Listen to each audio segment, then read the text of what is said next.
What's up, good people? I'm just Major. It's the weekend. The new show I got going on Saturday mornings, where I bring you the topics that I discuss throughout the week in pretty much a deeper discussion, and just trying to see how they affect us, how they affect you, and we'll get into it. So pretty much right off the top of the list, inflation. So earlier in the week, I did a discussion or short on how inflation is affecting the beer industry. And right now, it looks like it's pretty much still on the rise in the beer industry, where Constellation Brands, and they pretty much own or make, was the Modelo and Corona. So they've seen their profits in the past year drop down to 15%, well, drop 15% rather. And that's pretty much where they saw their profits going, and their main area of, or main areas of concern for them has been pretty much in transportation and transportation and packaging. So it looks like packaging and transportation has pretty much increased their prices, where Modelo, or Constellation Brands rather, is being affected for the most part. So I'm guessing when they're talking about transportation, I'm guessing either through like maybe UPS trucks or something like that, FedEx, or however they're shipping out their brands, and I don't know, maybe they're flying them out depending on where they are in the country, unless they got pretty much a warehouse or something like that in every major city. But yeah, so Constellation Brands is seeing their profits drop 15%. They've seen it drop 15% in the past year, and their main two areas of concern were packaging and transportation.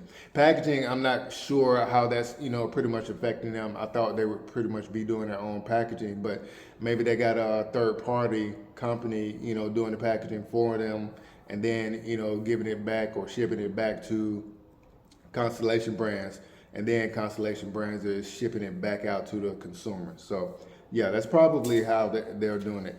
So Anheuser-Busch, they're the other beer industry, or beer brand rather, that's being affected, and they saw their profits drop 25% in their last quarter.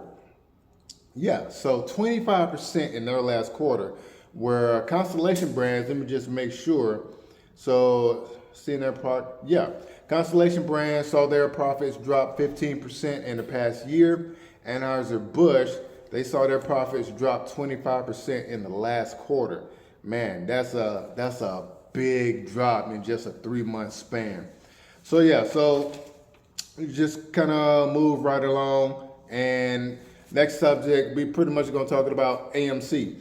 AMC has been doing really well this year. The movie industry as a whole has been doing really well, with some really big hits, some really big surprises so far in the first quarter this year. I know Marvel pretty much brought out Ant-Man and the Wasp: Quantumania in February. I'm not sure what major film was out in January, but in February it was Ant-Man and the Wasp: Quantumania, and where they were featuring Kang the Conqueror, Jonathan Majors playing that character, and of course bringing back the same old crew from Ant-Man in the previous movies. But before, and I'll talk about this really, but before this past weekend, Ant-Man and the Wasp was #1 in the box office as far as bringing in the most money for films. And after that, in March, I believe, this very next month, we had Jonathan Majors again in Creed 3. And that movie broke a record for sports franchise movies in the US. So that was the biggest opening for a sports franchise movie, let alone a boxing movie here in the US in history. So, and they were at #2. So both of these movies brought in over 100 million in their opening weekend.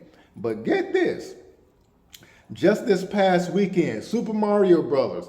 Now I grew up playing this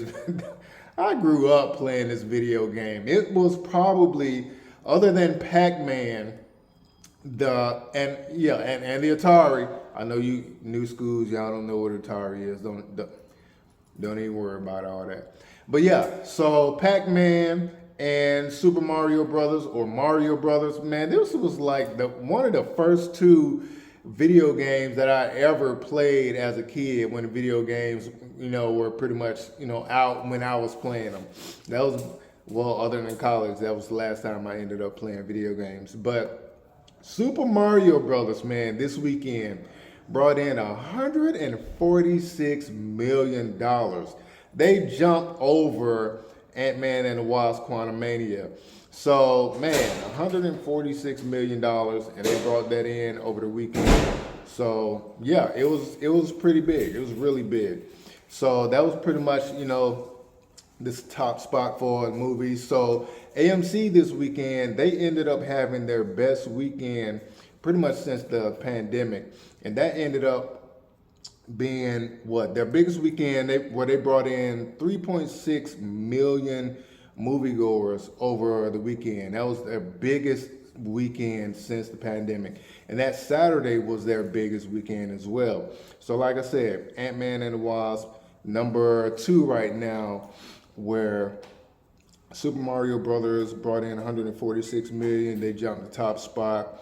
And it looks like Air, the movie about Michael Jordan, has ended up being, a really big hit as well. So it looks like Ben Affleck is directing or producing that along with Matt Damon. So, they've been doing movies for probably 20 years or more right now. So Ant-Man and the Wasp Quantumania, probably number 2. Air came in this weekend, and they actually brought in nearly $14.5 million over the weekend. So yeah, like I said, AMC pretty much doing really well this year so far. And I know Cineworld is still in bankruptcy, and they're actually planning on getting out somewhere around the next couple of months. But they may still be up for sale. I think I last heard or saw that they declined sell bids or sell offers, or buying offers rather, for their brands. And they're pretty much in Europe. I think they're number 1 in Europe, but they may be like the number 2 movie theater franchise here in the U.S. It may be the number 2. I think AMC is number 1. But remember, Cineworld, they own Regal Cinemas, so Regal Cinemas is pretty much big. But of course, when you go to Regal Cinemas versus AMC Cinemas, the movie watching experience is vastly different, because at least the Regal Cinemas that I've been to as of late in the past couple of years, you don't get the reclining chairs, you don't get the heated chairs or the cooling chairs. But AMC, man, their movie going experience is pretty much at the top of the list right about now. So yeah, you get the reclining chairs, you get a lot of space. Man, you can almost lay down in these chairs in AMC theaters. But yeah, so other than that, man, Tesla ended up, cutting their prices again. And this is the 5th time that they've done it this year so far. Whether or not they're going to keep doing it, I'm not sure. But they marked their Model S sedan, and it's down 6% this time, and it's down to 85 grand from 90 grand. And that's the sedan, of course. And the Model X SUV is down to 5%. It's down 5% rather, to 95 grand from 100 grand. And then their Model S Plaid sedan, it is down to 105 from 115. I think I remember looking at some Model S Plaid editions a couple of years ago. I think they were at right around 150, somewhere around there. But yeah, Model S Plaid down to 110 from 115. The Model X sedan, not sedan, but the Model X SUV Plaid, it's also down the same price to 110 from 115.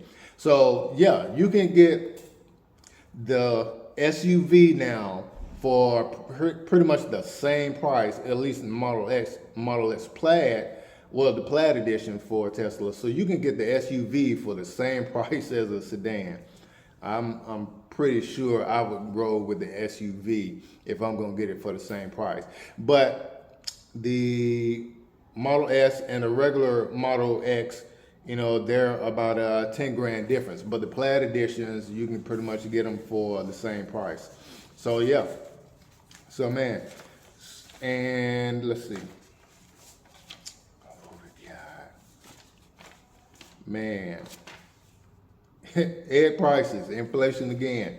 Egg prices have dropped, man, for the first time in this past month in March. It dropped 10.9%, nearly 11%. And overall, year over year, egg prices are still up. I think it's up still a total of 35% year over year. But last month, the egg prices did drop almost 11%. Grocery prices are actually down as a total, in totality, 0.2%. So, and that was last month in March. So that's the first decrease that they've had since September of 2020, as far as grocery prices, decreasing. But yeah, grocery prices still up on the rise, as far as inflation is concerned in total. But we are seeing it, start to come down. But those egg prices, man, egg prices have been a huge discussion where inflation is concerned, especially in groceries. So yeah, man, that's a pretty big deal. So other things. Where we got, hold on 1 second. So, FTX, the crypto exchange company, man, looks like they are talking about making a comeback because, of course, they went bankrupt and their owner or founder or CEO, Sam Bankman-Fried, of course, he was indicted on some charges, and it just looks like whether it was his fault primarily or it was just a total group effort. But yeah, I've read that and heard that the management was just piss poor at best over there. So they've been pretty much talking about making a comeback. And so far this year, it looks like they've recovered nearly $7.5 billion. I think it was 7.3 billion exactly in assets and some cryptocurrency. So, man, yeah. And then their attorney was, pretty much, talking about it. Their attorney is Andy Dieterich. So he was saying that the company is starting to think about its future after months of trying to figure out what went wrong under their former,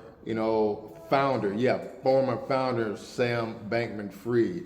I don't know how long FTX was around, but man, yeah, it just looks like a bad spot. Their attorney doesn't seem to be helping them out, and by saying that right now they're starting to think about what went wrong. Like they didn't figure it out, or they didn't know what was going on wrong before. Yeah, I kind of find that hard to believe. Also, with FTX, not their founder, but their attorney is saying that FTX is negotiating with stakeholders about options of restarting the crypto exchange. And their attorney is also saying that, get this, their attorney is also saying that FTX is unclear on whether they should use the funds that they've recovered, the $7.5 billion, to restart the exchange or repay their customers. Man, So saying they're going to make a decision, in the next quarter about, whether or not they're going to, repay customers or restart the exchange. Man, I doubt anybody fools with you if you are contemplating still repaying customers and then going back to restarting your exchange. Man, it'll just be another fiasco over there. Just from my opinion. So yeah, but LVMH, LVMH is interesting. I don't know if they changed this or if they just always had it this way, but LVMH, it represents the company. I know it's an abbreviation, but it stands for Moet Hennessy Louis Vuitton. I would think it would be Louis Vuitton Moet Hennessy, but yeah, it's actually LVMH as the abbreviation, and the company is Moet Hennessy Louis Vuitton. So, but they reported a record year last year, saying that their revenue jumped 17%. And their CEO, I forget his name, and their CEO is now at the top of Forbes billionaires list. So so for them to be up that high, 17% revenue, and their founder rather is now the top billionaire, above Bill Gates, above Warren Buffett. Man, they are selling a boatload of alcohol. And we're coming off, 2022, just around the end of the pandemic. And I don't know, maybe people were in their homes, in their quarantine or getting quarantined and just drinking it up. So drinking their troubles away. I don't know, man. That's amazing to me that their revenue increased 17% coming off the pandemic. So yeah.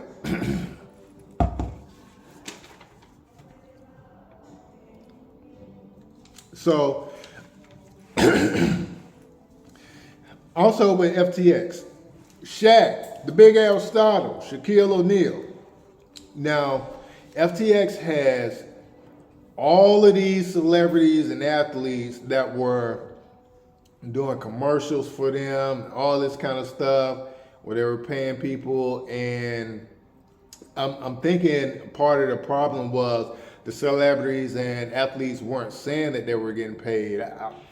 I don't know how you say that in a commercial. So that's beyond me. That's not something that I'm familiar with. That ain't my lane. So yeah, but Shaq, man, he was one of the celebrities, athletes that were named in the class action suit. But they've been trying to serve Shaq for months. So of course Shaq does TNT, and they're based here in Atlanta. And man, they're saying that the officers or the servers have been showing up at his job, security at TNT, security is not letting them in. Man, they've been showing up at his house in Dallas. Oh, not Dallas, but Texas. They're not letting them in. They're saying they were showing up in Florida. They're not letting them in. Man, they can't find Shaq anywhere. Shaq is just putting this off, man. So, man, just going to get it over with, big fella. But I don't know. They said, man, they tried to serve him in Texas, I believe, and somehow the server got a threatening text message from either Shaq or somebody close to Shaq or a representative of Shaq's, saying that, well, they didn't say what the text message said, but man, listen, I was in law enforcement 12 years, and I had to do, summons where I was serving people for court. And I did it for a couple of years when I was working with the courthouse. And man, I never gave anybody my phone number, so I don't know how this guy ended up getting a text message from Shaq or whoever it was. So maybe somebody opened the door at a residence, and I don't know, maybe the guy was just excited. Hey, it's Shaq, man. Let me give y'all my number if y'all got any trouble, man. If y'all want to, get some help. I don't know what the deal was, but I never gave any of those jokers my phone number. So I don't know. Normally you just hand them a card or something, or hand them the papers, I mean, if it's his house, you pretty much already did your due diligence on where the guy lives. And if somebody opened the door, you just have a brief discussion with them. Just like, hey, who are you? How are you related to the subject? But man, yeah, you just, hand them either the papers for them to give it to Shaq and they just sign saying that they're going to give it to him. Or, you just hand them like an information card saying you can call the courthouse, but yeah, not call me personally. Yeah, I don't see how that happened, but they said it happened, so oh well. But yeah, next thing, 4 of the nation's largest banks, I think it's J.P. Morgan Chase, Citigroup, Wells Fargo, and I think it was PNG, one of those banks. It's like with a PN. I forget the name of it exactly. But saying that JP Morgan Chase a year ago had one of their biggest profits of the year. So last year, JP Morgan Chase had a profit of $12.6 billion. And that was a 52% increase on the quarter before. So pretty much first 3 months of this year, JP Morgan Chase ended up making a profit of $12.6 billion. So first quarter last year, January, February, and March. So that was, they didn't have that profit. So they ended up profiting, 52%. That is huge for a bank.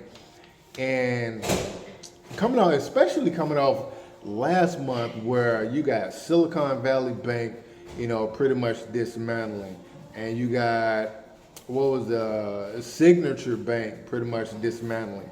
And then you had, all this information about, or all this news about other banks being in turmoil. So man, for them to have a $12.6 billion profit where it was a 52% increase, man, that is huge.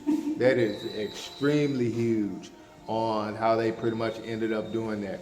So yeah, $12.6 billion, and said their revenue of $38.3 billion was up 25% from last year as a total. Wells Fargo, it's PNG Bank. Yeah, PNG. So Wells Fargo, their profit was up $5 billion. Citigroup, their profit was up $4.6 billion. And PNG, their profit was up $1.7 billion. Man, that is huge, especially coming off a month where last month actually, where these banks were just plummeting and in chaos. So yeah, last but not least, the last discussion, man, Magic Johnson. Magic Johnson is in a group with Josh Harris. Now, Josh Harris owns the Philadelphia 76ers. So Josh Harris and David Blitzer. Josh Harris and David Blitzer own a sports company where they own the 76ers, and I think they own the Philadelphia hockey team. I think it's the Devils, Red Devils, I think it is. I'm not a hockey fan, but don't quote me on the name. I think it's the Red Devils. So it's Magic Johnson, Josh Harris, David Blitzer, and then I think it's a local billionaire in DC or is it not DC, but in Washington, what's his name? Mitchell Rails. So they are making a bid for $6 billion. Now the deal isn't finalized, but It's darn close to being finalized, where the deal will be $6 billion for the Commanders. And that will be the biggest sale of a sports franchise in U.S. history. And I was looking at, because I know they made a couple of people were making a big deal of the Phoenix Suns being sold, and I think that was $4.5 billion, and that was a record. So, man, that is phenomenal. That is crazy. So, yeah, Magic Johnson, man, part of a group, and they're going to end up owning the Washington Commanders. And to my knowledge, and I could be wrong, I don't know, you guys can comment on it, but to my knowledge, he'll be the first minority owner or minority part owner or partial owner of an NFL team. So yeah, I thought Jay-Z might have been, the first in a group. I know he was, doing some talks, or not necessarily him doing talks, but there were talks about him possibly, owning an NFL franchise. But yeah, man, big ups to Magic Johnson and his crew. Does Magic Johnson still own the Dodgers, or part of a group that owns the Dodgers? Y'all let me know in the comments, man. But hey, it's Saturday morning. It's the weekend. I'm just Major, man. About to get this weekend on. It's about to be about 80, 85 degrees over here in the A. I'm gone, man. Y'all have a good one.